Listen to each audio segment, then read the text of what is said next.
Sebagaimana yang disebutkan oleh para ulama ikhwatal Islam, dikala ada orang yang melakukan ibadah, dan ibadah yang disebutkan oleh Rasulullah SAW adalah ibadah salat yang dilipat gandakan pahalanya oleh Allah Subhanahu wa taala. Sehingga menjadi tanda tanya bagi kita bersama, apakah ibadah-ibadah yang lainnya juga dilipat gandakan pahalanya oleh Allah Subhanahu wa taala? Apabila kita beribadah di tempat yang disucikan oleh Allah Subhanahu wa taala, maka pahalanya pun akan dilipat gandakan oleh Allah Subhanahu wa taala. Sehingga ibadah apa saja yang kita lakukan di tanah haram, maka itu tidak sama dengan ibadah yang kita lakukan di tanah halal. Hanya saja Nabi mengkhususkan dengan ibadah salat, karena memang setiap mereka yang datang ke tanah haram Makkah dan Madinah, di antara tujuan utama yang harus mereka lakukan adalah ibadah salat. Dan ibadah salat merupakan rukun Islam. Rukun Islam yang ditekankan oleh Allah Subhanahu wa taala dan juga oleh Rasulullah sallallahu alaihi wasallam. Namun secara umum, semua ibadah yang dilakukan seorang hamba selama mereka berada di tanah haram, maka dilipat gandakan oleh Allah Subhanahu wa taala.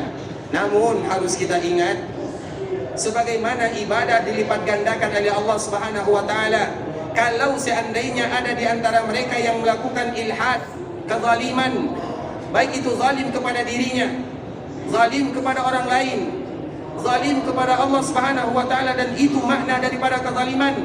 Apa kata Allah Subhanahu wa taala? Wa man yurid fihi bi ilhadin bi zulmin nuziqhu. Kata Allah Subhanahu wa taala, wa man yurid fihi bi ilhad bi zulm. Barang siapa yang melakukan ilhad, ilhad itu diterjemahkan ke dalam kalimat yang berikutnya, bi zulmin, yaitu kezaliman. Apa itu kezaliman? Zalim itu adalah meletakkan sesuatu bukan pada tempatnya, itu disebut dengan zalim. Baik itu zalim kepada diri kita pribadi, zalim kita kepada saudara kita dengan menyakiti hati mereka, menyinggung mereka, membuat mereka kesal, atau zalim kita kepada Allah Subhanahu wa taala, maka Allah menyebutkan kami rasakan kepada mereka azab yang sangat pedih. Bukan dilipat gandakan azabnya oleh Allah Subhanahu wa taala. Azabnya tetap satu saja. Karena memang di dalam ayat yang lain Allah menyebutkan bahwa barang siapa yang melakukan kebaikan, Allah lipat gandakan 10 kali lipat kebaikan. Barang siapa yang melakukan kesalahan, maka Allah tidak akan berikan kepadanya kecuali sesuai dengan apa yang dia lakukan. Tetap dosanya diberikan oleh Allah, namun dosa tersebut adalah dosa yang pedih dibandingkan dengan dosa yang lainnya bagi mereka yang melakukan kezaliman di tanah haram. Oleh karenanya ikhwatal Islam, sebagaimana semua ibadah yang kita lakukan dilipat gandakan oleh Allah Subhanahu wa taala, namun kita juga harus berhati-hati di sana.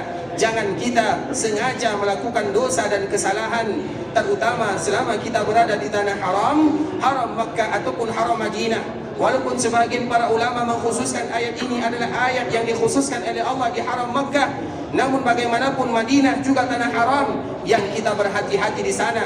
Jangan lakukan maksiat, jangan lakukan dosa. Sesuatu perkara-perkara yang biasa kita lakukan di tanah halal, jangan kita lakukan di tanah haram. Ingat ikhwatul Islam, kita berada di kota Rasulullah sallallahu alaihi wasallam. Kita berada di masjid Rasulullah sallallahu alaihi wasallam. Kita bertetangga dengan Rasulullah sallallahu alaihi wasallam. Kalau kota Nabi kita hinakan, kalau masjid Nabi tidak kita hargai, bagaimana dengan kota lain? Bagaimana dengan masjid yang lainnya? Sehingga harus kita tanamkan di dalam jiwa dan raga kita, kalau kita mencintai Nabi dan mengagungkan Nabi, kita pun harus mencintai dan mengagungkan Masjid Nabawi, dan kita pun harus mencintai dan mengagungkan kota yang dicintai oleh Rasulullah SAW. Dan kita wajib cinta kepada kota Madinah, karena Nabi cinta kepada kota Madinah. Di antara bukti kita cinta kepada Nabi yang mulia, kita cinta kepada apa yang Nabi cinta. Dan itulah hakikat cinta yang sebenarnya, mencintai apa-apa yang dicintai oleh orang-orang yang kita cintai. Dan kita semua bersaksi bahwa kita cinta kepada Rasulullah SAW, dan kita ingin bisa minum dari telaga Nabi SAW, dan kita pun ingin berkumpul bersama Nabi di dalam surganya. Amin amin ya rabbal alamin. Ikhwatul Islam, saudara kaum muslimin, para tamu Allah rahimani wa rahimakumullah. Rasulullah SAW menyebutkan, Al-Madinatu haramun ma baina Airin wa ila Thawr. Sesungguhnya kota Madinah adalah kota yang haram dari Air sampai Thawr. Madinah ini, kota Madinah ini haram. Salat wajib sudah tentu, Begitu juga dengan salat sunat, begitu juga dengan salat jenazah. Semuanya disebut dengan salat yang apabila kita melakukan di Masjid Nabawi, maka diberikan pahala yang berlipat ganda oleh Allah Subhanahu wa taala. Sehingga dianjurkan bagi zuwar, baik itu laki-laki ataupun perempuan, dikala mereka dimudahkan oleh Allah untuk datang ke tanah suci haram Makkah ataupun Madinah, untuk memperbanyak ibadah salat di Masjid Rasulullah sallallahu alaihi wasallam. Walaupun hukum asal terutama melakukan salat sunat di masjid atau di rumah masing-masing, di tempat tinggal masing-masing. Namun dikala kita berada di Masjid Rasulullah sallallahu alaihi wasallam ataupun dikala kita berada di tanah haram Makkah, dianjurkan bagi kita memperbanyak salat tersebut di Masjid Rasulullah sallallahu alaihi wasallam ataupun di masjid yang ada di Mekah.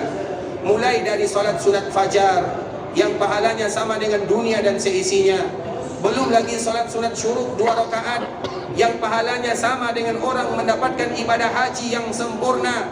Belum lagi salat duha, yang mana salat itu adalah salat orang-orang yang ingin kembali kepada Allah dan selalu ingin bertaubat kepada Allah. Dan juga salat ini adalah salat di mana Allah akan membukakan pintu rezeki bagi mereka yang mencari rezeki. Salat duha. Belum lagi 4 rakaat sebelum zuhur, 4 rakaat setelah zuhur, yang Nabi menyebutkan Allah haramkan bagi mereka yang melakukan 4 rakaat setelah zuhur, 4 rakaat sebelum zuhur, Allah haramkan bagi mereka neraka. Kemudian sebagaimana juga ada 4 rakaat sebelum asar, sebagaimana yang Rasul sebutkan di dalam hadis yang diriwayatkan oleh Imam At-Tirmidzi, rahimallahu imra'an shalla qabla al-asri arba'an. Semoga Allah rahmati, sayangi mereka yang melakukan 4 rakaat sebelum mereka melakukan asar. Belum lagi salat antara setiap azan dan iqamah, baik itu maghrib dan setelah maghrib. Kemudian salat sebelum isya dan setelah isya. Belum lagi salat witir, baik di awal malam ataupun di akhir malam. Belum lagi salat malam. Semuanya kita berusaha untuk melakukannya selama kita berada di tanah haram, di Masjid Rasulullah SAW, karena memang itu dianjurkan bagi kita untuk melakukannya. Sehingga semua salat yang dilakukan diberikan pahala yang berlipat ganda oleh Allah tanpa terkecuali. Salat apapun yang kita lakukan, bahkan kalau seandainya ada di antara kita yang merasa bersalah, kita bermohon kepada Allah, kita ingin kembali dan bertaubat kepada Allah, dia salat di Masjid Nabawi, dilipat gandakan pahalanya oleh Allah Subhanahu wa taala. Bahkan salat jenazah yang kita saksikan, 5 kali kita salat, 5 kali pula melakukan salat jenazah, maka kita pun akan dilipat gandakan pahalanya oleh Allah Subhanahu wa taala.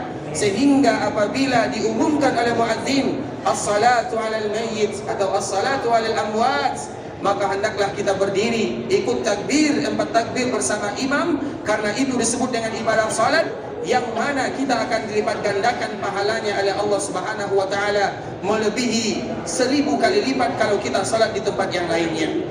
Sebagaimana juga Nabi menyebutkan khairum min alfi salah, sesungguhnya mereka yang salat di Masjid Nabawi lebih baik daripada 1000, bukan 1000. Berapa lebih baiknya? Berarti semakin kita khusyuk di dalam salat, semakin kita tumakninah, semakin kita sabar beribadah, maka semakin banyak pahala yang akan dilipat gandakan oleh Allah Subhanahu wa taala. Dan tentunya ini sama dengan firman Allah. Dikala Allah berbicara kepada kita tentang malam Lailatul Qadar, khairun min alfi syahr, lebih membahas agar kita bisa beribadah kepada Allah dan ibadah yang kita lakukan bisa diterima oleh Allah Subhanahu wa taala, agar kita betul-betul menjadi hamba yang bertakwa kepada Allah Subhanahu wa taala.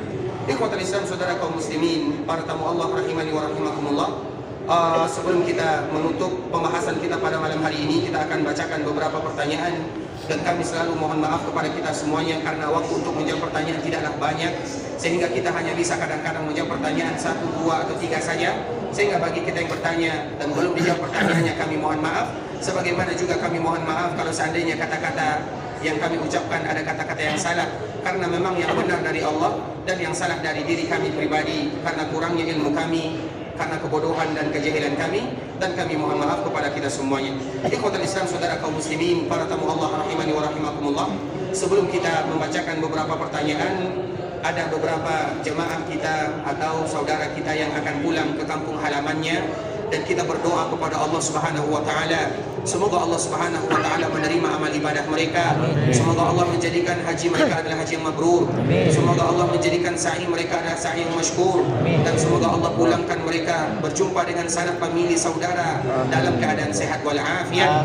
Dan juga kepada kita yang masih tinggal di kota Madinah, semoga kita selalu istiqamah beribadah dan semangat selalu beribadah kepada Allah Subhanahu wa taala. Amin. Ikhwatul Islam, saudara kaum muslimin, para tamu Allah rahimani wa rahimakumullah. Di antara salah satu pertanyaannya, bolehkah yang sudah meninggal dihajikan dengan istilah badal? Hukumnya bagaimana? Boleh atau tidak? Boleh. Dengan badal haji, boleh kita membadalkan mereka yang sudah meninggal. Dan yang dibadalkan itu ada 3. Yang pertama, mereka yang sudah meninggal. Yang kedua, mereka yang tidak bisa naik di atas kendaraan. Dan yang ketiga, mereka yang sakit menahun, yang tidak ada harapan lagi untuk sembuh. 3 golongan ini, maka boleh bagi kita untuk membadalkan mereka semua. Kemudian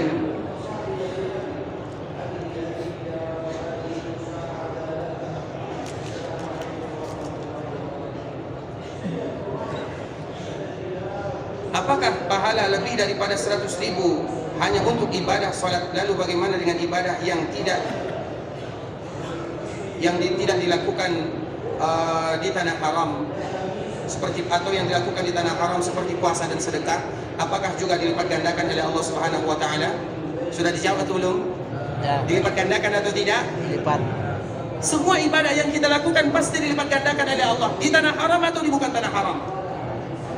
Itu kaidah yang harus kita ketahui agar kita tahu siapa Allah Azza wa Jalla, karena kita bermuamalah dengan Rahman Rahim.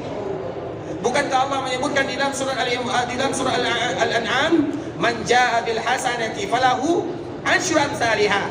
Barang siapa yang melakukan satu kebaikan, minimal balasannya 10. Bukankah itu lipat ganda?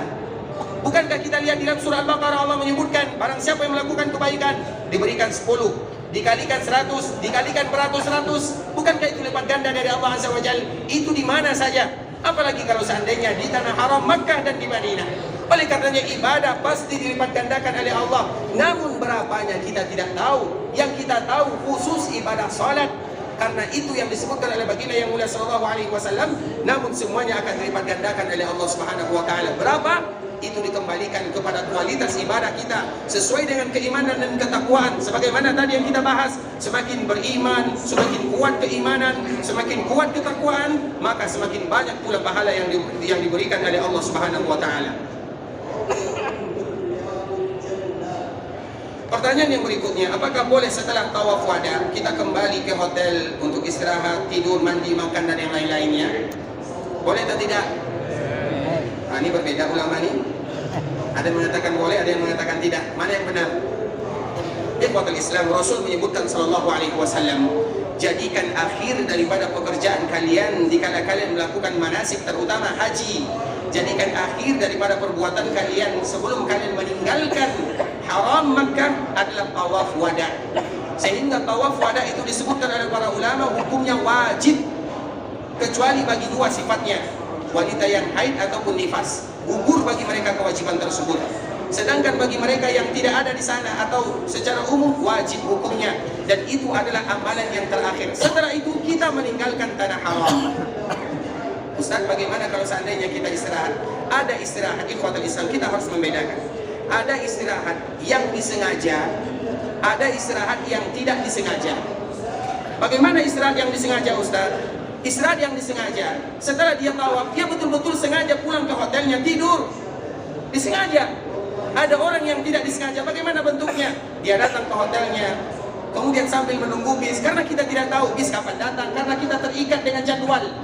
Kadang misalnya 1 jam lagi datang bis, ternyata bis baru datang 5 jam setelahnya. Kalau demikian kemudian kita teristirahat, maka tidak menjadi masalah, karena itu di luar daripada kekuatan dan kesanggupan kita. Tapi kalau disengaja, nah gimana? Kalau disengaja, tidak ada yang bisa kita lakukan kecuali bermohon kepada Allah agar Allah menerima ibadah kita dan menutup kekurangan serta kesalahan kita. Karena nanti kalau kami mengatakan tidak boleh, banyak nanti yang kena dam ini. Banyak yang kena dam. Makanya kita harus membedakan di ikhwatul Islam, mana yang disengaja, mana yang tidak disengaja. Dan alhamdulillah rata-rata tidak ada di antara kita yang menyengaja. kita tertidur karena kita menunggu bis. Di Mekah ramai, macet, tidak sama dengan Madinah. Kadang bisnya janjinya 1 jam sampai 3 jam, kita tidak tahu. Kadang-kadang kita tertidur, kadang-kadang kita terduduk, kadang-kadang kita makan. Dan itu bukan karena disengaja. Yang disengaja itu mereka mengatakan setelah wada, aku akan tidur dulu, aku akan santai-santai dulu. Itu baru disengaja. Tetapi bagi mereka yang tidak disengaja, atau mereka yang tidak tahu jadwalnya kadang-kadang tidak sesuai dengan agendanya karena kemacetan dan halangan yang lainnya, tidak ada yang bisa kita lakukan kecuali mengucapkan Rabbana taqabbal minna innaka antas samiul alim. Ikhwatal Islam, saudara kaum muslimin, para tamu Allah rahimani wa rahimakumullah. Sampai di sini dulu perjumpaan kita bersama. Semoga Allah Subhanahu wa taala mengampunkan dosa kita. Amin. Dan kita selalu bermohon kepada Allah Subhanahu wa taala, Allahumma ighfir lana dzunubana wa liwalidina warhamhuma kama rabbawna shighara. Allahumma ighfir lana dzunubana wa liwalidina wa limasyayikhina wa lilmuslimina ajma'in. Allahumma a'inna ala dzikrika wa syukrika wa husni ibadatik. وما قرب إليها من قول وعمل ونعوذ بك من النار وما قرب إليها من قول وعمل. ربنا ظلمنا أنفسنا وإن لم تغفر لنا وترحمنا لنكونن من الخاسرين. ربنا آتنا في الدنيا حسنة وفي الآخرة حسنة وقنا عذاب النار. وصلى اللهم وسلم على نبينا وحبيبنا وسيدنا محمد وعلى آله وصحبه وسلم تسليما كثيرا. سبحان ربك رب العزة عما يصفون وسلام على المرسلين والحمد لله رب العالمين. والسلام عليكم ورحمة الله وبركاته.